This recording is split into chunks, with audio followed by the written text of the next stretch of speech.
sad story. I'm shot in the chest and I know I must die.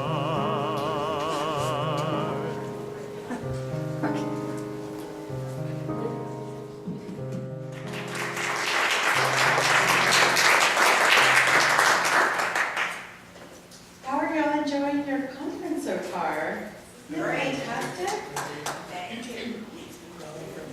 Next up, we're going to have Dr. Lozano. She has a fantastic presentation.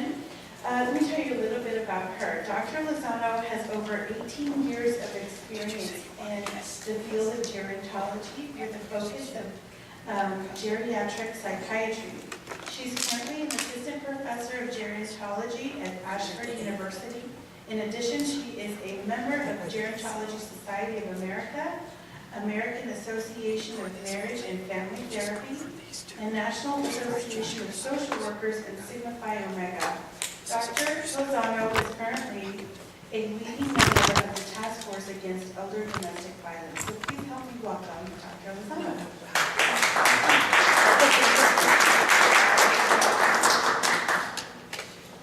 Thank you. I'm going to use the lapel mic just because I talk with my hands. Is that too loud? Can y'all hear me? Sounds I have a good. very strong voice and I irritate people with it. And I'm proud of that too. I have nothing to be ashamed of. That's why my family still makes me sit at the children's table at Thanksgiving. Because I'm not like the rest of the kids.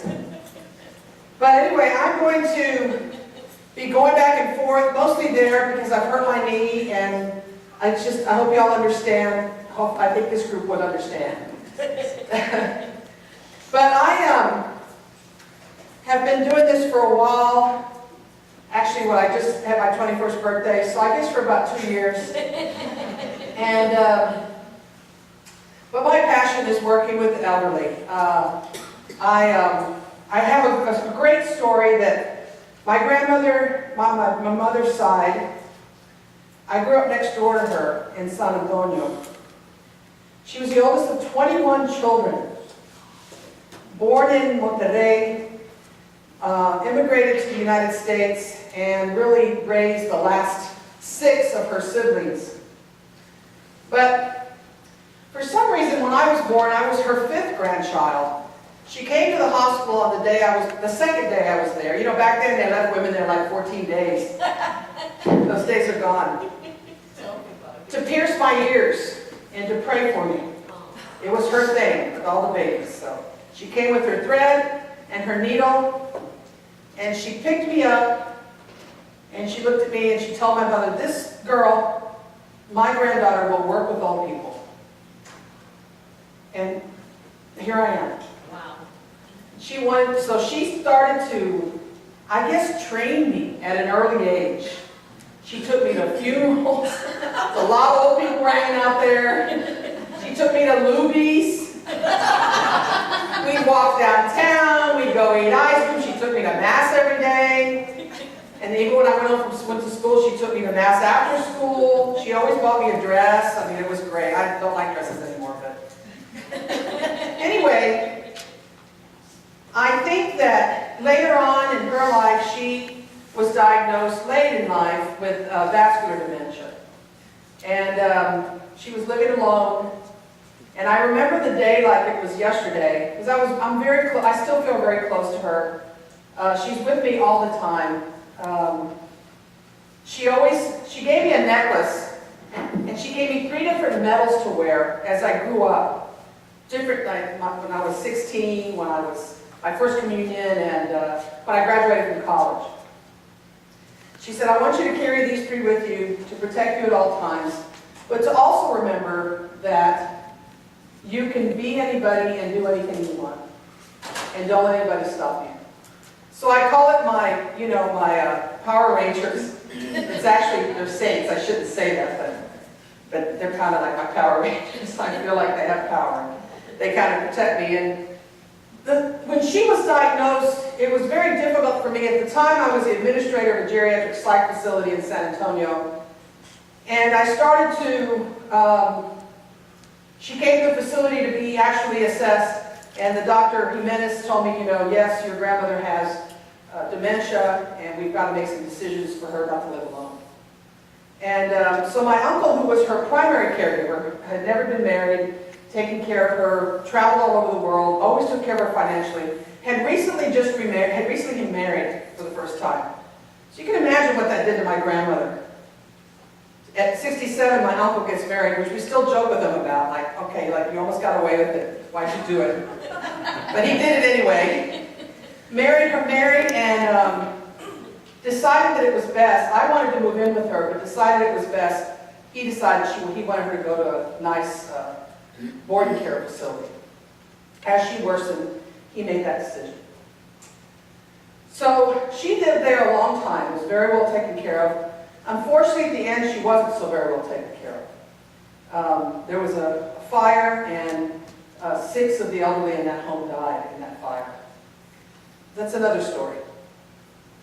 But here I am today with her influence and my desire to work with this population in any way that I can, and I've picked out kind of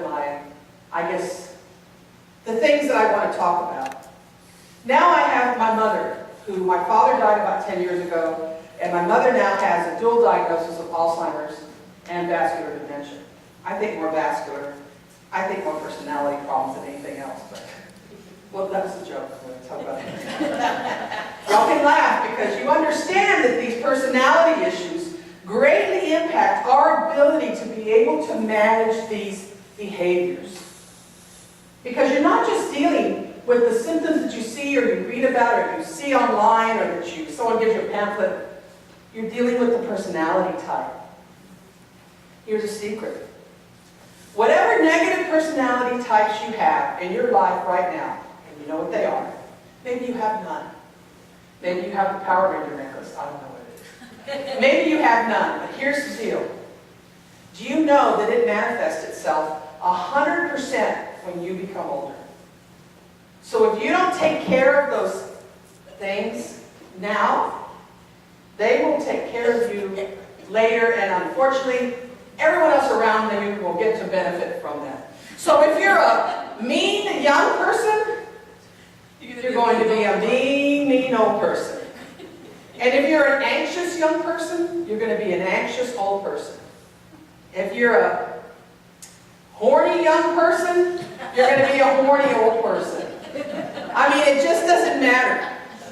So it's important that we not only recognize that within ourselves, but it's important that we recognize the people that we're working with. Now, how many of you are actually professional caregivers or out in the field, working with elderly? How many of you are actually taking care of someone, family member or friend at home or in their home? Okay. So most of, what are the rest of you doing? Why are you here? Lunch? I was in. You heard about something free or something? Party. Let me mention that I'm a retired LDN. Okay, retired LDN. But I do go to an adult daycare. A sister has always mentioned that we should call it a senior center. Yeah. And there's about 8 with Alzheimer's, but one is very aggressive. The other ones are very gentle and very Yeah. kind. Here in Laredo? Here? Yes. Okay. That's why I came, because I want to understand that day, and it's very difficult to Sure. be around her. And I'm going to compliment what Dr. Loloyo was talking about. She gave you some really great ideas of things you can do to prepare your home, your environment, ideas of things you can do. I'm going to talk about some of those very difficult behaviors. And The other one. the other one? Yeah. Oh, the other one. There were only 2, and I couldn't figure out what the other one meant, so there's something wrong with me. You know, I teach gerontology, and I try to tell my students that there's normal aging, and there's aging that is not normal. And a lot of times we have a tendency to kind of try to group all of them together. And we try to say well, or they're just getting old. Well, that doesn't always work because it's not always true. There's certain things that happen, like at 40, or you start wearing reading glasses, you start reading from here to here, and then it gets further and further and further. Those are normal parts of aging, decrease in our hearing. But some of these behaviors that we see, here's what makes it difficult. Our perceptions are our reality. We have it in our mind that this is what's happening, and it's very difficult for us to change our perception. Does that make sense? Once we get it in our mind, I know how to take care of it. I know what to do. I know who to call. I know what he needs. It gets all messed up. I've come up with this thought called the wheel of life. It's not been validated, but to me it makes sense, and I've seen it. I call it the wheel of life, circle of life. It all started with my tia Trina. I was at one of the many funerals my grandmother took me to from my young years of socialization. She was she was a curandera, so when she would go, she had all the salts and the smells and everything she needed in her purse in case anybody had a fit. And literally, that's what she said. I mean, I'm not making fun of people, but people can lose it, and she was there. She had Kleenex and Excedrin and the coffee and smelling salts and quince and manzanilla, and it went on and on. And I was there to help her. I would go and comfort people who were crying. I was like 5, 6, 7 years old. Needless to say, I'm Teach Death and Dying. I've been teaching for 12 years, and I wonder why. Anyway, my tia Theta one time, I asked her, we were at a casket together, and I asked her, I said, Tia Theta, why do we keep losing people in our family? Well, I just thought, okay, every funeral I come to, we know these people. This is weird. How come I know them? Why don't I go to funerals of people I don't know? And she said, it's the circle of life.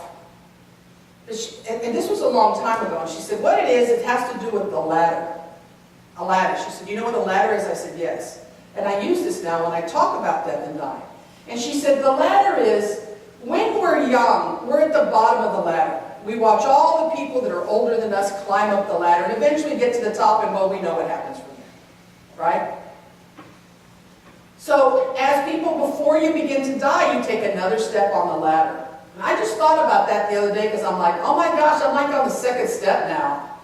I mean, because all the people before me have all kind of made their way to heaven, and here I am. I'm like, my nieces and nephews and younger family members are all down at the bottom of the ladder. I'm just getting ready to kick them off and take their spot. But I'm just kidding. Anyway, what begins to happen when you think about the ladder is the significant loss that elderly begin to experience in their life. In our lives, there may be some more than others. It could be that you lost a lot of family members during a period of time when you were in your 20s or 30s. But for elderly, for the most part, they consistently begin not only to lose family members, but if you look at my slide here, you see that they also lose their connection to church, significant others, financially they have a decline because they've retired. Some elderly, maybe they're making more money now than they ever have their own life. But for the most part, elderly are not, they have a decline in income. And that includes pets. They've lost pets.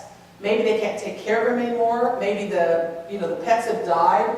Hobbies, taking care of plants, they're not working. And this, you see that what I have in the center, self. That's us. This is how we connect to life right now. We have our family, our jobs, our hobbies, all of those things around us. Once we move on and we begin to age, you see now how the connections have diminished. Do you see that? Now, this disconnection is actually a theory in gerontology. It's called the disengagement theory. The disengagement theory says one of two things are probably happening. Again, it's just a theory. The elderly person is actually disengaging from society to kind of almost go and nest, I guess, if you will, away from this society. Or is it the society is saying, hey, you're no longer productive, you're not really doing anything for us anymore, so we're going to disengage from you.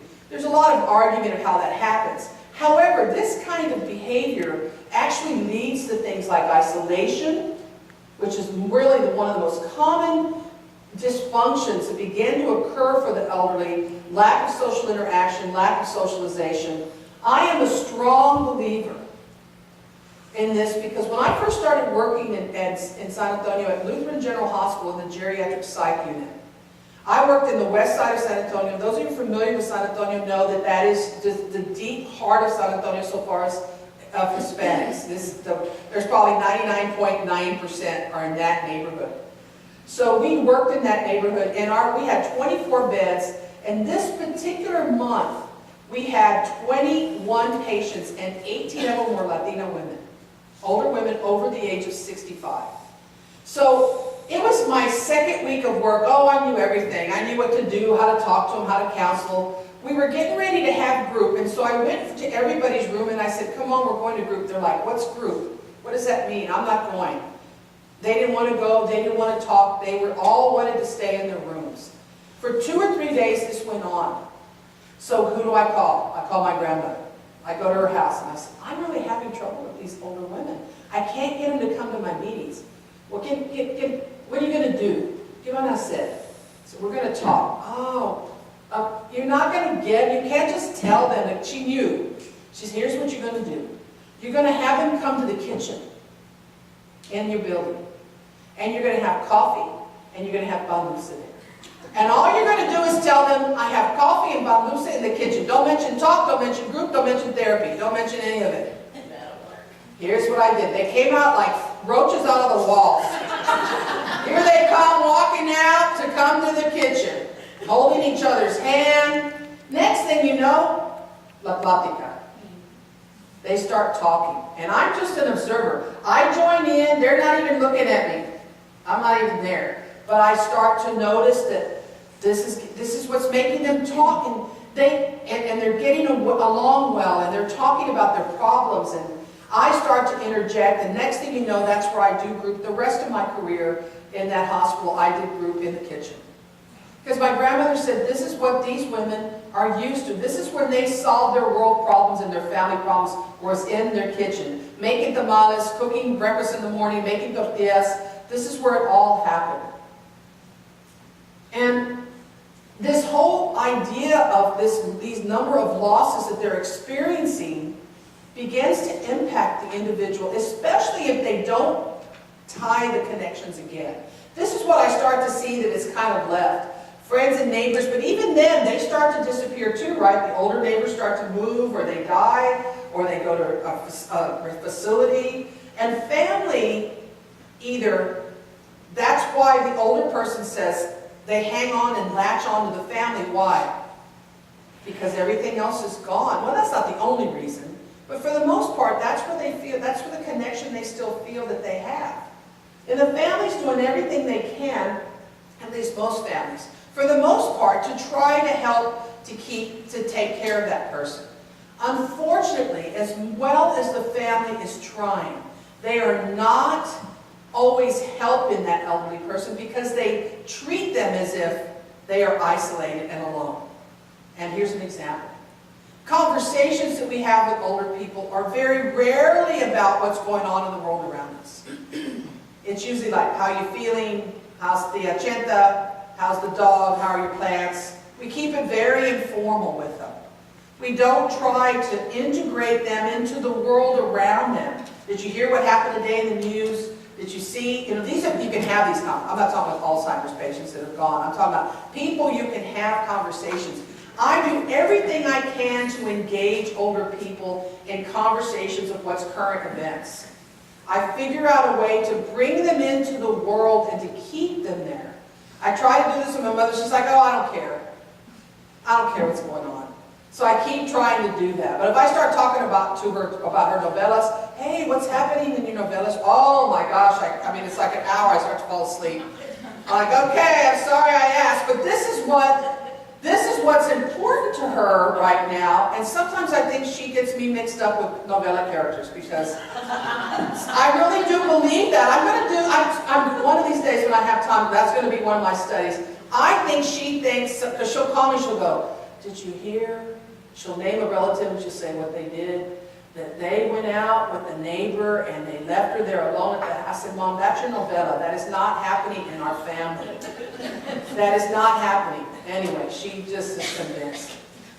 But I think that if you, especially when you start to lose more of the other, but you also, did you notice how the self is about the same size of everything else here, and now it's bigger?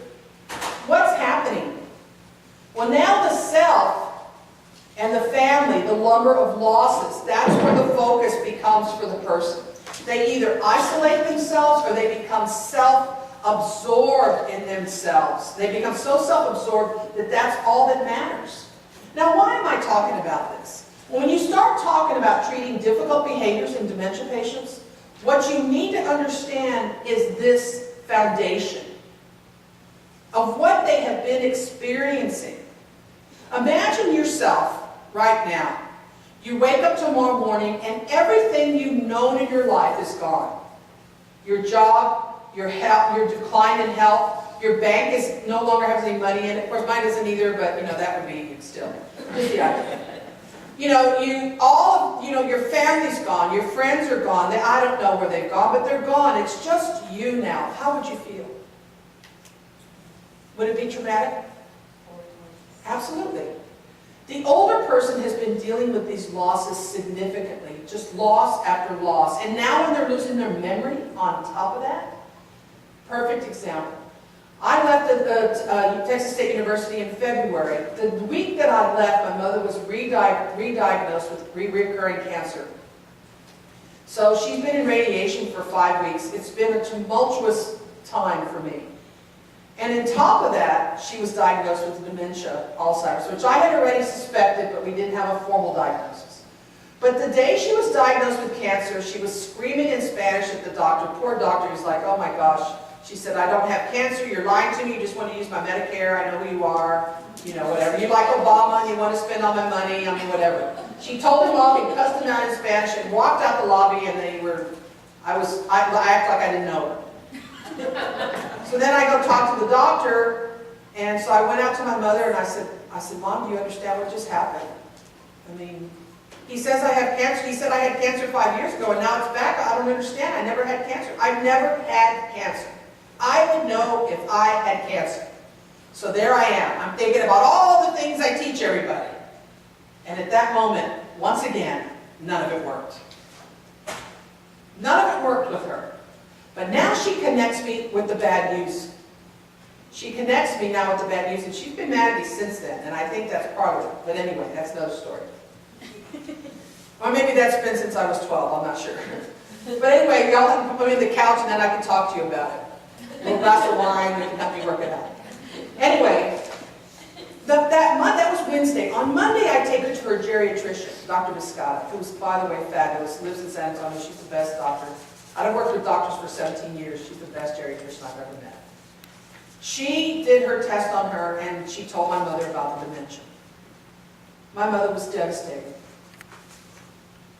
She wasn't devastated by the cancer because she knew that, and it's not a good cancer, and it's I don't know, we're keeping our fingers crossed. And they decided not to do chemo. They did radiation instead. But she was more devastated by that because she said, I found this so interesting. These were her exact words. I don't want to be stupid. I'd rather be dead than stupid.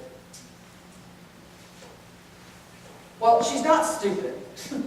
And I know that, and y'all know that, and you know that about your family members. But think about Latinos and Latinas just in itself. Think about those steps we have to take to prove ourselves. They're just a little bit more than everybody else. Do y'all agree with that? In some regards. But for that generation of my mother, who was not able to go to college and wanted to so very badly, nor was my father. I was the first generation to get a college degree in my family. And I understand what that meant for her. And I told her, I said, Mom, this doesn't mean that you're stupid. She goes, yes, it does. She said, I knew that stuff was going on. I knew that she cried. She was mortified. She was really struggling. She was depressed. She stayed with me for a week. I told my brother, I said, you sure you don't want her back at the house? She's living with my brother now. The king of the mountain, by the way. El rey del mundo, the Lion King, Simba, we call him all those things. She lights up to the light when he walks in the door. He throws coins when he walks in, whatever. Anyway, that's another therapy session, but we'll talk about it. I so agree. Anybody disagree with me? I know you don't. Anyway, he is the youngest son in the family, the only one carrying the name, even though my last name is still Lozano. Long story short, once she saw him, she was better. It was like nothing had ever happened. Nothing. I told him, I said, oh, Mom's really upset. I'm really worried. She's depressed. We're going to have to. I was reading my books and doing all this intervention. She sees him. She's like, oh, I'm fine. Everything's great. Nothing's wrong. She's going to stay with me this weekend for Mother's Day, so we'll see.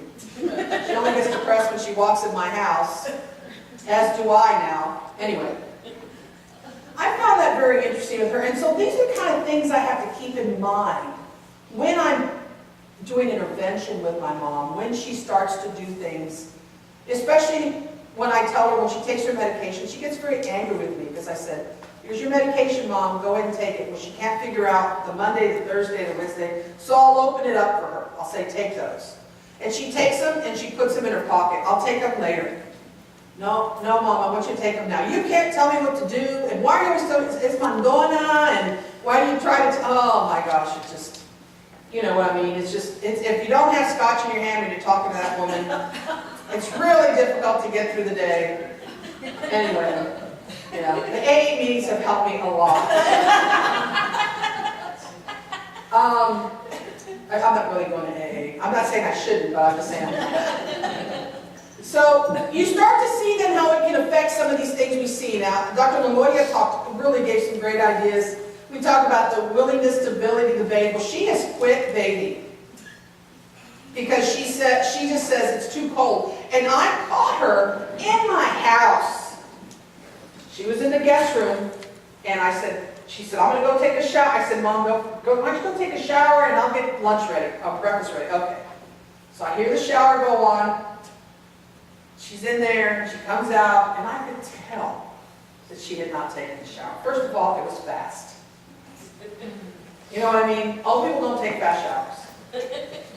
So she gets out, and so I'm like, so when she comes to eat breakfast, I go in the shower, and the towel is dry, and the shower's still on. Like, she was like lying, man. She's busted. How am I going to handle this? How do I handle telling my mother that you didn't really take a shower? Her hygiene was always very good. She was always dressed to the hilt, the makeup, the whole thing, the hair, everything. Well, I said, Mom, how was your shower? Oh, it was nice. The water was warm. And it's she's lying to me right here, lying to me. I said, okay, I won't let you get away with it today. So the next day I said, Mom, are you ready to take a shower? Oh, I took one yesterday. I'm good.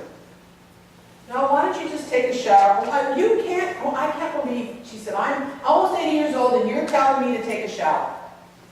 So here I am now in a bantering discussion with my mother. You know, a PhD gerontologist with over 17 years of experience in geri-psych, and I cannot get my little short Hispanic mother to get in the shower.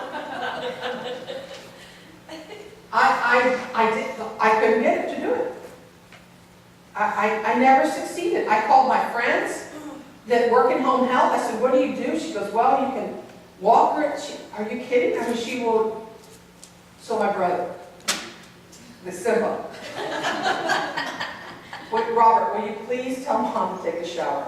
Just call her later. Okay, he called. Mom, before you and Yvonne go shopping tonight, why don't you get a shower? Okay, before she gets off the phone, yeah, the clothes are off and she's... So sometimes there's another person in the family, even though it's irritating, who can maybe come in and intervene for you to get her in the shower. Because I was getting ready to be Tasmanian devil and roll with her in the dirt like the road runner, you know, and take her out in the back of my get-out. I didn't know what to do. So all of these things are affected, and you have to think about all the things that I just think that I talk about, that I just mentioned, that are important. You have to know that person, what they've experienced, and what their life course perspective was. We'll talk about in a little bit. So we start to see some of these, what we call ambulatory behaviors that are more common. Irritation, but irritation, anxiety, agitation, pacing. Somebody talked about it being fear. Yes, fear is one of the underlying factors. But the other thing that's happening, boredom. They're bored. It causes agitation. Have you ever, I'm sure some of you have been sick or in the hospital, you were there for like a week or two. You were sick for a couple of weeks, maybe with the flu. After about the end of that 2 weeks, you're like, okay, I can't stand this anymore. Even though you're enjoying the time off work, but you're feeling better, and you're like, I gotta get back to work. I gotta wash dishes or clean the house, do something. Even though you hate doing those things, you want to go back and do them. What's wrong with us? Anyway, the point is boredom. So when my mother comes over, I always have a basket of towels and a basket of socks. She walks in the door, she's like, oh, why don't you ever do your laundry? You just always have it out here. So she gets mad at me and for not doing it, and then tells everybody that I made her work the whole time she stayed with me. But that's okay. Whatever, I'm the bad guy. But I know that she gets bored. And if not, she's going to sit and watch TV and watch TV and watch TV, and that is not stimulating her memory. Now, my mother loved to fold towels when she was younger. There were certain things she didn't like to do, so I don't give her those chores. She didn't like to sweep, and she doesn't like to wash dishes.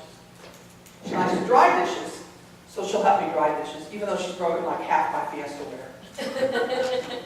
That's okay too. So, if you address not necessarily the behavior, but the cause of the behavior, the fear. Think about, is it fear? Is it anxiety? Is it anger? Frustration? Noise level? All the things, some of the things that Dr. Melodia was mentioning. Think about those things. This resistiveness to care is a power struggle. It's what it is. It's a power struggle. It's got to be horribly difficult. And I think about this for my mother too. She ran the household. She did. I mean, we ate when she said we were going to eat. We took a bath when she said we were going to take a bath. Everything we did was because of her. Whenever I got in trouble in school, I begged them to let me get whipped by this principal and not have to go home and talk to my mother. Please spank me like 15 times, and please don't make me go home and tell my mother what happened. Because it was scary. And now I'm telling her. She thinks I'm telling her what to do. And she doesn't like it. The same thing is probably happening to some of your family members.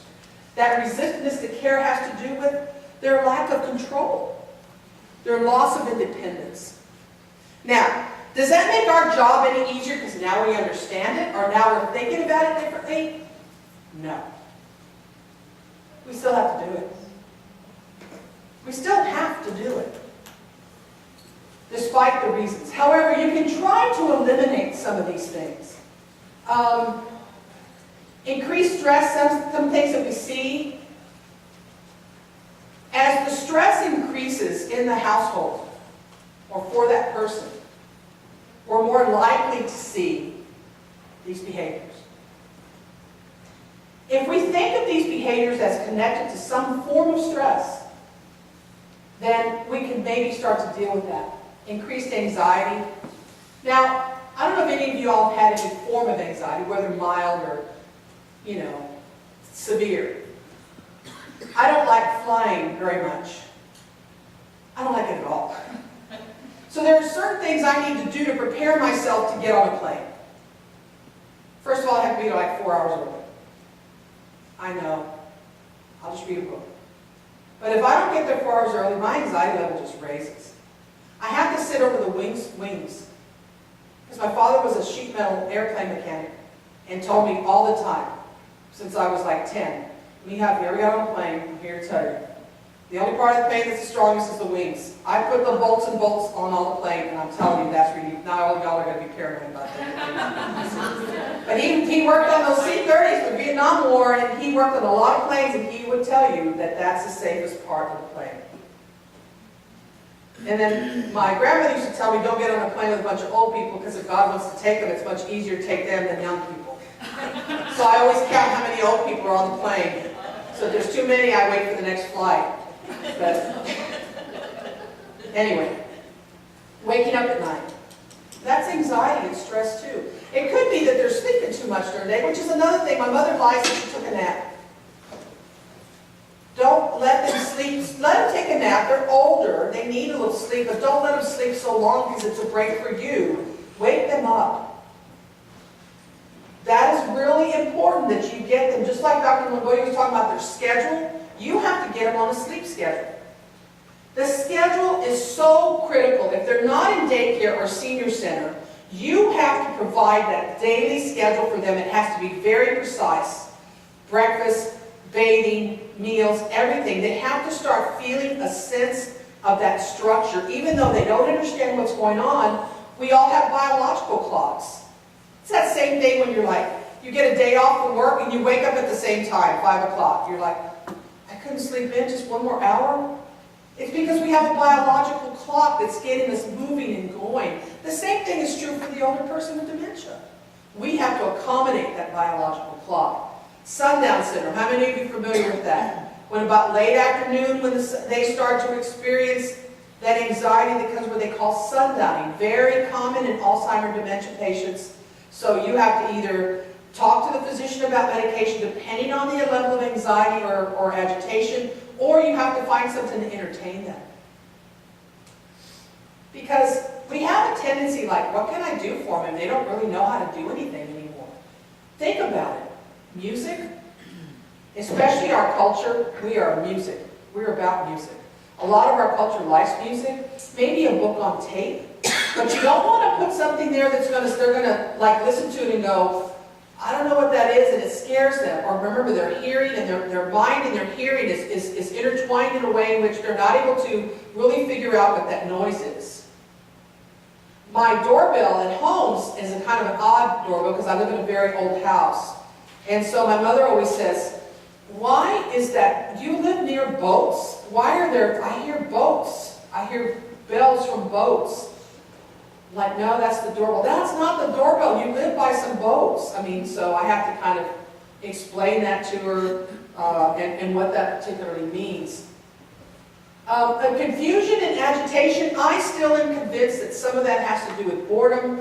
And the agitation can be anything. It can be physical problems, toothache, earache, constipation, irritation, boredom.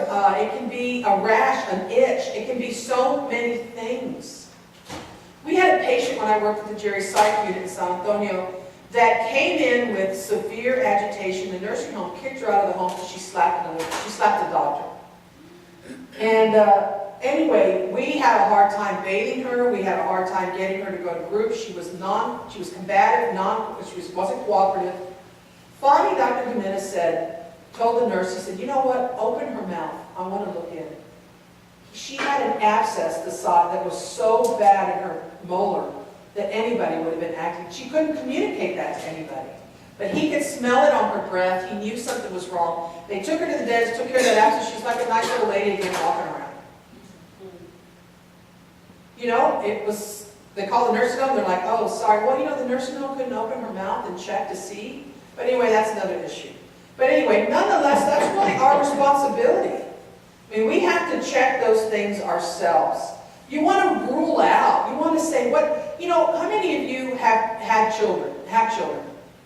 Anybody, do you have children? They're all adults maybe now or not.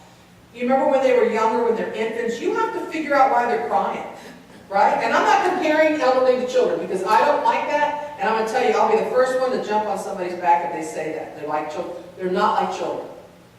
Okay, that's my belief. But you sometimes have to be able to kind of have a second eye, a third eye. You have to try to figure out what is causing these behaviors and what's causing this problem and rule it out. For some people, they're hungry. Maybe a snack, a protein snack. Find out from your doctor would be the best snack you could give them. Maybe something sweet. Our last taste bud to leave our body is sweet. Did you know that? It hangs on there with us till we die almost. Thank God. We get to, that's why elderly are like, they leave everything else and they always want the sweets. I always tell people that Luby's, I'm like, y'all have a bunch of the meat left, but all the sweets are gone. I must have had, like, the senior center must have come forward because they're all gone. So that's for anybody too. So you might want to think about just a little, you know, something that, not a whole big old piece of pie, but just a little something to kind of put in their mouth. Talk to the doctors about the nutrition and all of that kind of stuff, whatever's required, but I think that helps as well. Something that they like to do in the past. Now, when I talk to people about this, they're saying, you know, my dad didn't like to do anything. He read the paper, he went to work, that's what he did. He did stuff around the house. You have to find something that connects them, that grabs their attention. Can you think about what some of those things might be? In your own family, with the people you're caring for. Now, let me just say something. This is a lot of work. What do I mean by that? Because not everything works. What worked for you yesterday is not going to work for you today. What works for you today is not going to work for you next week. It's always going to be different. I took my mother for Mother's Day to the casino 2 weekends ago for the whole weekend. I took her and my sister for their Mother's Day present. I was really worried because I like to play poker and I was in the poker room. But my mother, she was like, I kept following, at first I stayed with her and she loves the slot machines, the little pennies. And she finally said, leave me alone. She was like, get out of here, go, I'm fine. So I left her, so I told my sister, let's just both go out there like every 20 minutes and check on her. She was in the same spot, then she'd wander around, then she'd come in the poker room and look for us, and she'd come back out. This familiarity. My mother's mood improved tremendously because she used to love to play slots. Her and my father really always enjoyed it, and I knew it. I'm thinking about getting her slot machine in her house. I really am. I'm not kidding. I started thinking about that. A slot machine for these people who like the casino. Plus, they get all their money back. So that's the best slot machine in the whole world. When she comes to my house, she's going to have to pay me some of that percentage. I'm kidding, but... So, think about the noise and confusion. We talked about this, Dr. Longoria, and also, don't have too many things going on at once. Okay, Dad, here's your food, here's your medication, and then here's some music. You can't put all of that on at one time. Remember, you cannot take on too much. And there's some of us, our personalities are like that too. Some of you need to just focus on one thing and you don't need anything else going on. Other people like the music and the TV and they don't mind all that. But some people just need to be focused. You need to remember for the Alzheimer's patients, they're not going to be, or dementia, they're not going to be able to have a lot of stuff going on at one time. It's just not going to happen. The physical stress too, think about side effects. Maybe they're having side effects from medication. Maybe they're thirsty and dehydrated. One of the most common issues with elderly is this whole issue of dehydration. They're not getting enough fluid. Now, lack of fluid in an elderly person can cause urinary tract infections. It can also cause agitation and irritability. So and then I'm going to tell you, they're going to fight you. My mother does not like to drink water. She likes to drink Diet Dr. Pepper and Diet Tea, and that's all she wants. And I have to fight her for water. Of course, my brother comes in, she drinks 6 bottles. But if I try to fight her, she's not going to drink it. So, anyway. Sometimes these demands, and they are demands, I think that because although we're at home taking care of our loved ones, we're not really professionals with them. We might be professionals out in the world, but we're not professionals to them. They don't care. They don't care. I took my mother to a conference with me once because I always talk about it. I've been talking about my mother in these conferences for years. As she's progressed in her aging and then got dementia, all of this stuff. I mean, the dementia's just recently, but she's been going on for a while. And I took her one year, it was probably about 8, not long after my father died. And we were spending a lot of time. And so someone came up to my mother and said, we love, working with Yvonne, and she's been a great part of our team. And she said, well, at least she's good with y'all. Because she doesn't take care of me at all. She doesn't take care of her own mother. So my friends came up and told me what she said, and I wanted to hide underneath the table. So I always tell my APS friends, I said, one of these days my mother's going to call you. And she's going to tell you that I did something horrible to her. So just warn me before you come over my house and investigate, because that's what's going to happen. Because she thinks I'm like, you know, novella demon. The other thing is, restrict your feedback. You know, you always want to give them an opinion of what they just said. No, Dad, that's not right. No, Mom, that's not what happened. No, Dad, that's not what I said.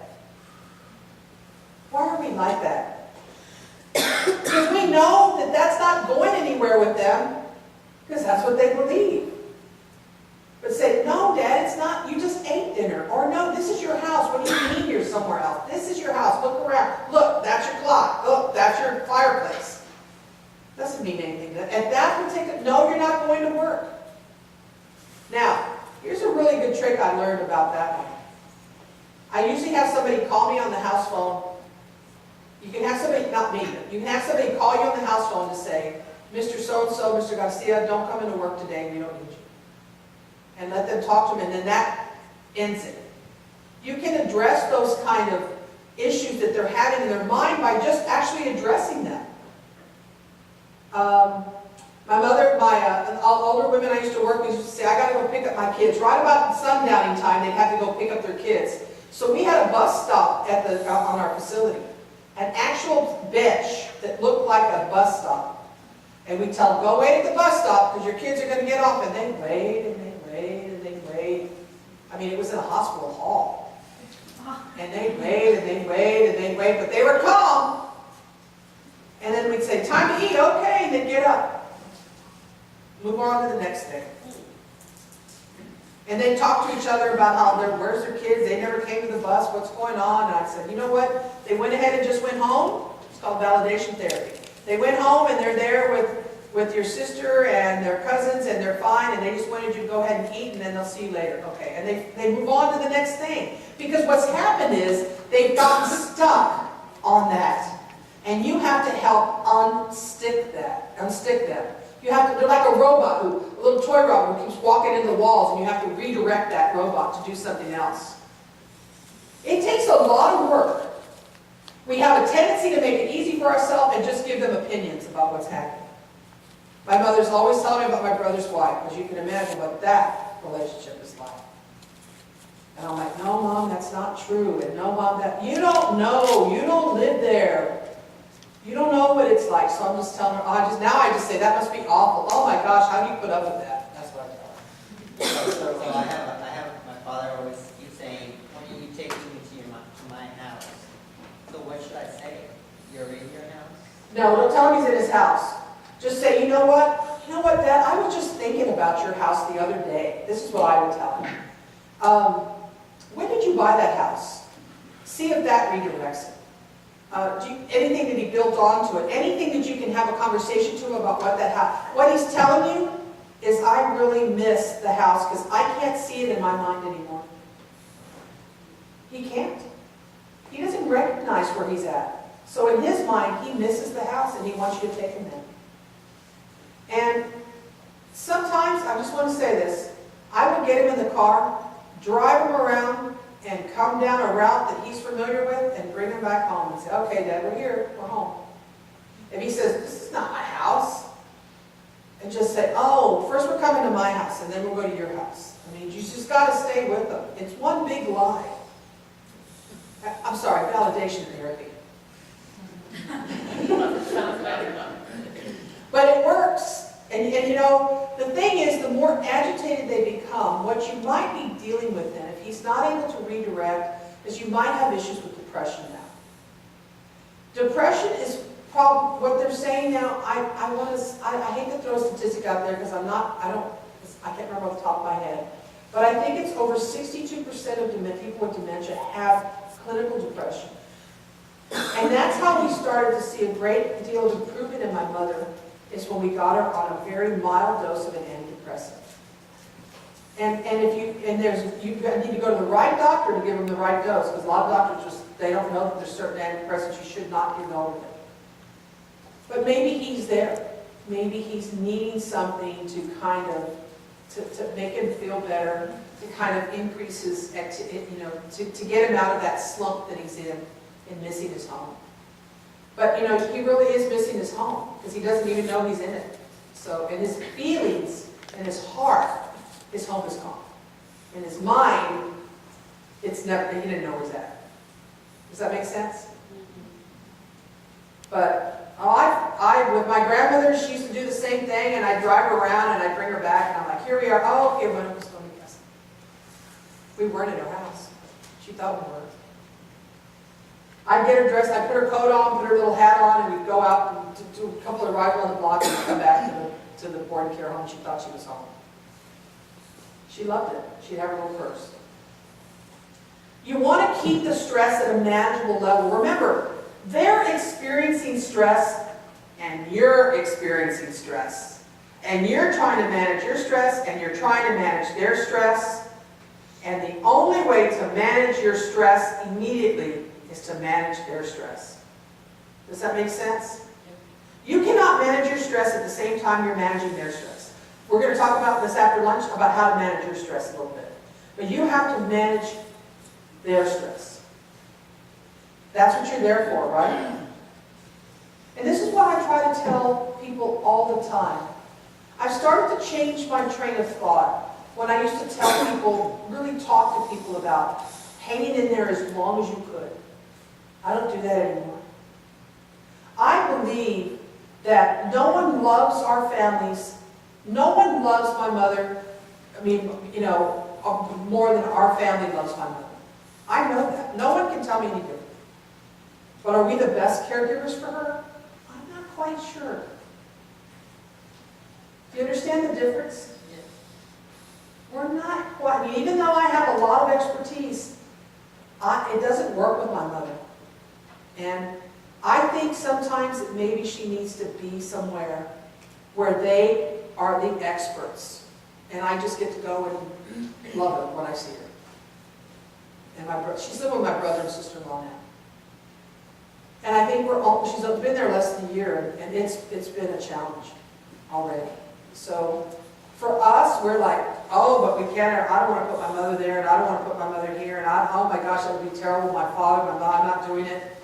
But they'll get to a point, not this, maybe now, but they will get to a point where you have to decide, am I really the best caregiver?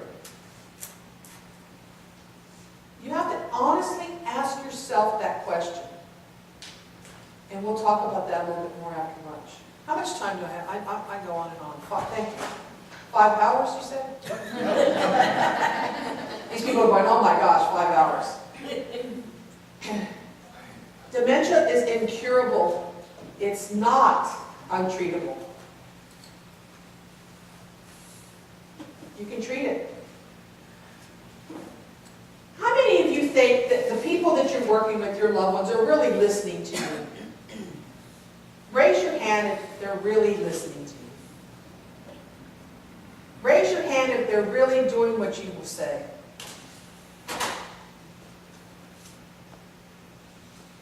That's my point. Why not?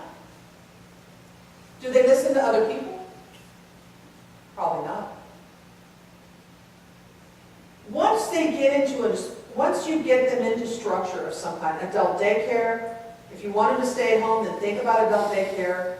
But I'm going to tell you all, especially culturally, especially so far as culture is concerned in our ethnicity or Hispanics, we are a family and group. We love to socialize.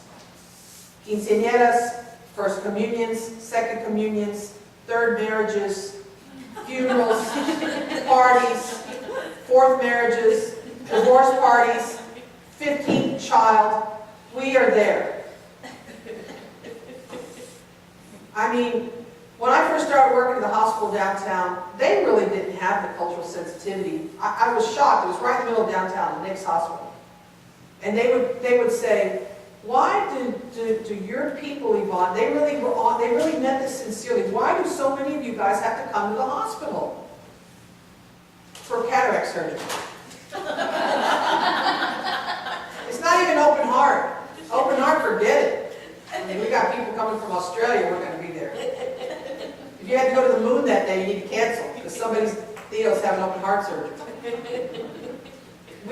Because we love to hang out together and we love to love each other, we love to hate each other. Don't we? We are social creatures, we've always been. Even if you had someone who sat there like your dad, maybe who never said anything, but he liked being there. We have to, that's why they respond, this dementia, especially Latinos and Latinas, so well to socialization. Because they like the moving and the doing and they need that. And if it's just you and him or you and her, it's like, okay, I get tired of looking at you every single day. That's all I see. You. I'm serious. It's like, I guess it is kind of like being married. No, it's like being married. Anyway, it's this whole concept of just, it's boredom for them. It's not interesting to them. They need something different. So as we move along, I just want to kind of start to finish up. But the other last thing I want to mention is please pay attention to warning signs. Look for changes in behavior that are warning signs of impending aggressive behavior, irritable motor activity. Usually what you see is some of this, and not being able to sit and standing up, and a lot of psychomotor activity and movement. You start to see that, and you start to go, okay, something is going on. I got to think, you know what I'm talking about. You probably already know when they start to have those signs of things that are about to happen. So you got to act on it quick. Pacing, rising level of agitation, can't sit still, hanging around you, they won't move, they're following you around all over the place. Muttering, humming, their glaring eyes, all of those things. Leaning forward when speaking in your face. This is when you start to get toward those moderate to later stages of dementia, when this becomes significant for you to pay attention to these warning signs. And then you can address them. Remember, the first things I like to do is what's going on physically. Do they have enough water? Are they not hungry? Do they have a toothache, earache, headache, anything, stomachache, constipation? Rule out those things and then go to fear, then go to anxiety, then go to depression, then go to stress. Address those things in that particular way at that point. I mean, those are some of the things you can talk about. And we'll talk about some of these others as we go along afterwards. I think they want me to quit. I feel like the police are coming in. Anyway, thank you, and I'll see you after lunch.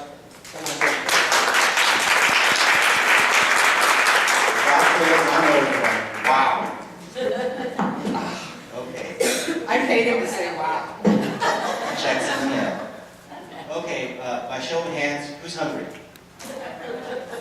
Awesome. Okay, our next speaker is, just kidding, lunch is served. Here are the instructions for lunch. You're going to exit at the back door. You're going to turn to the right, come around the corner, and there's going to be Chick-fil-A sandwiches for everyone. And for those who don't like Chick-fil-A, we have Snicker bars and water at the water fountain. And you're going to come in through that side entrance, okay? If you don't like Chick-fil-A, we have the vegetarian option further down the hallway, and we'll resume in approximately 1 hour. So thank you very much, and we'll see you back here in 1 hour.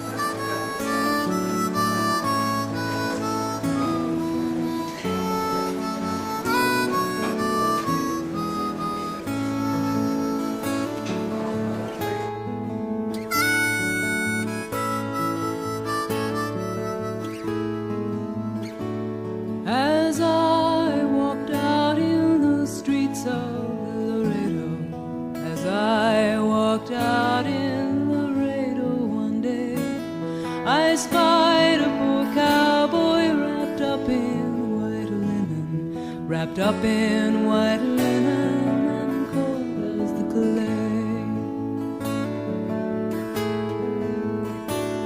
I see by your outfit that you are a cowboy. These words he did say as I